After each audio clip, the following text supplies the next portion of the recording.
Question में बेटा क्या क्या रखा है, इस क्वेश्चन में क्या रखा है कि हमारी टेबल के ऊपर जो है चेन है जिसका ये 1/4 पार्ट जो है लेंथ का कितना 1/4 पार्ट जो है लटका हुआ है, हैंगिंग है, और बोल रखा है इस चेन का कंप्लीट मास जो दे रखा है बेटा मास m दे रखा है और टोटल लेंथ जो दे रखी है वो l दे रखी है।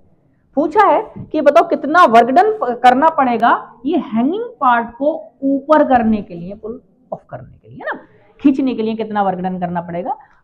एक सिंपल सा तरीका बताता हूं, वैसे तो इंटीग्रेशन करके भी आता है लेकिन बड़ा सिंपल सा तरीका बताता हूं मैं।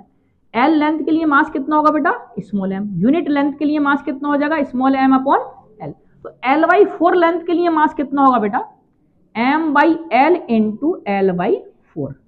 कितना मास हो जाएगा m/4।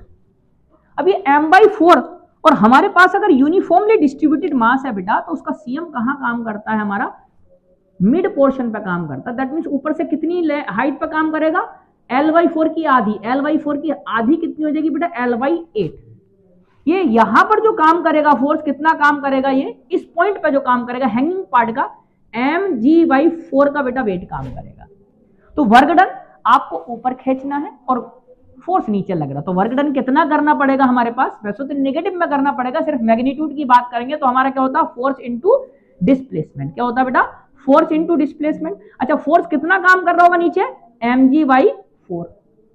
कितना डिस्प्लेस करना बेटा ये सीएम काम कर रहा है, ये है आपका सीएम बेटा ना, सीएम पर काम कर रहा है।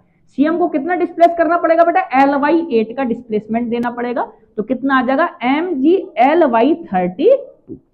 ये बड़ा सिंपल तरीका है।